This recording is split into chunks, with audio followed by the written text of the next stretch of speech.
Jazzcast Pros. Do you believe that cutting back on your sleep will help you get more done and reach your goals faster? Well, I was recently at a networking event and I was asked this question. But the reality is you cannot train your body to need less sleep. But what you can do is optimize the sleep you're already getting so you can perform at your best. So in today's episode of the Doze Podcast, I'm breaking down the myth of sleeping less, guiding you through a reflection on your own mindset, and sharing a simple framework to help you protect the sleep you are getting. If you're someone who constantly wishes for more hours in the day, this one is for you.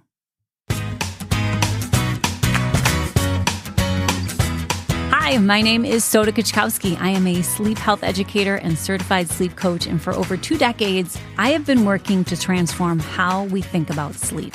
The Doze Podcast is where we do just that. I break down cultural myths, turn evidence into real-life strategies, and today, I want to help you confront one of the biggest misconceptions out there, that you can train yourself to sleep less. Here's the thing. You're not cutting sleep because you dislike it.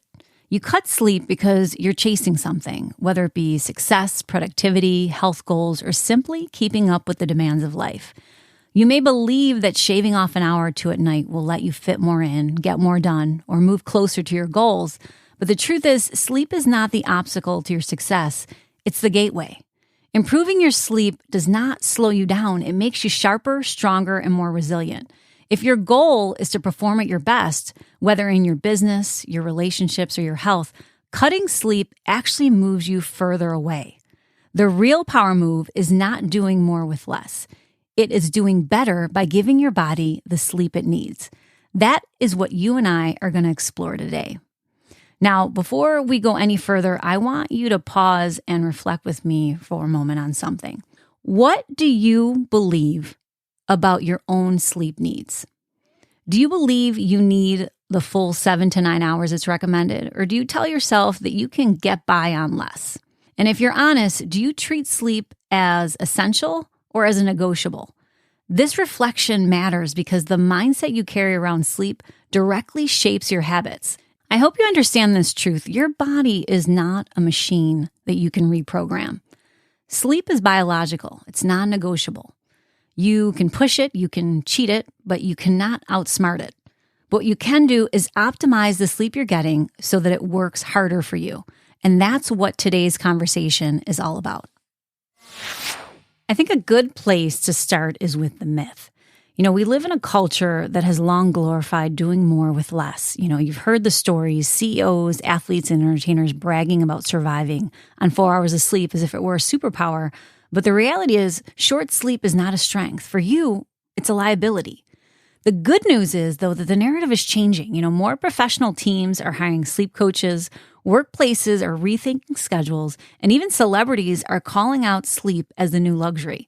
What used to be seen as a weakness, making time for rest, is now being celebrated as one of the smartest ways to gain an edge in health, performance, and success. Research shows you consistently need 7 to 9 hours of sleep to function at your best. And when you get less than that, your risks climb. So cardiovascular disease, diabetes, a weakened immune system, and yes, even reduced creativity and productivity.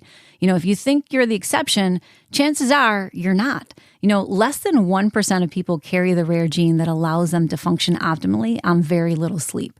And for everyone else, including you, cutting sleep is simply borrowing against your health and performance.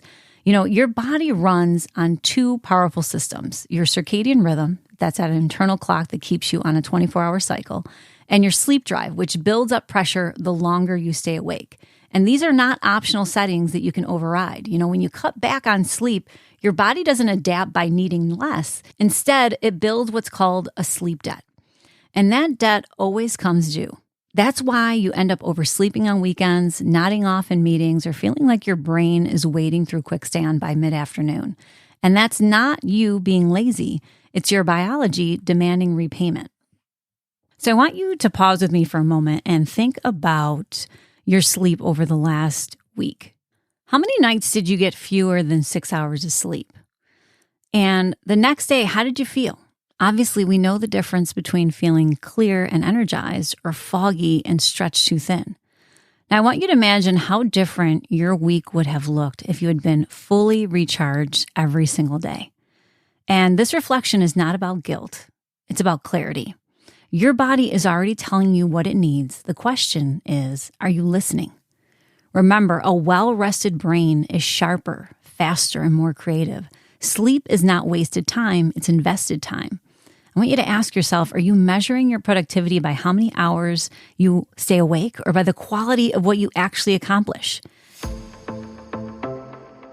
Now, here's the shift I want you to take away.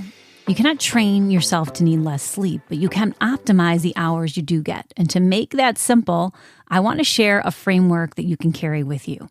And it's an acronym for the word sleep. And the first is schedule. Keep a consistent wake-up time to stabilize your body clock. L is for light. Light is the strongest signal to your brain about when to wake up and when to wind down. Morning light helps set your circadian rhythm, while too much blue light at night confuses it. So I want you to make sure you're stepping outside for that 10 to 15 minutes of morning light, even on a cloudy day. And at night, I want you to switch to warm, dim lighting and cut screen use at least an hour before bed. The first E is for environment. Your sleep environment can either support deep sleep or sabotage it. A cool, dark, quiet room tells your body that it's time to power down. Our second E is for eliminate. The things that you consume and the habits that you keep can interfere with restorative sleep. So caffeine, alcohol, and scrolling on your phone may feel harmless, but they can disrupt your body's ability to recharge. And lastly, P is for practice. Recovery is not automatic. You need intentional practices to reset your body and mind. Think of these as daily tools that help you adapt when life gets busy. So you can try a 10 to 20 minute power nap, practice breathing exercises to release tension, or use mindfulness to slow down your thoughts at night. Even a consistent wind-down routine, whether it be stretching, journaling, or reading, signals to your body that it's time for rest. So this is how you protect and optimize the hours you do have. Remember, it's not about perfection, it's about intention. Even one or two changes in this framework can transform the way you feel and perform during the day. So here's the bottom line. You can't cheat biology, but you can choose to work with it instead of against it. Think back to your own reflections today. What beliefs about sleep do you need to shift? Is it the idea that you can get by with less or that you can catch up on it later? Now ask yourself, what small change can you make this week to honor the sleep you do get? Maybe it's committing to a consistent wake time, dimming the lights a little bit earlier, or cutting back on that late night scrolling. Because once you shift your perspective, once you see sleep as a foundation for your goals instead of an obstacle, everything begins to change.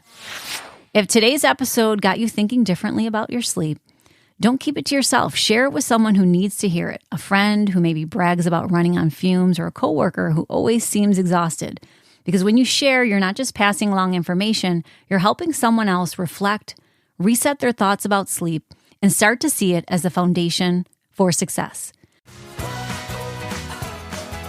Be sure to subscribe so you never miss an episode of the Doze Podcast, and check the show notes for our resources, guides, and ways you can connect with us directly.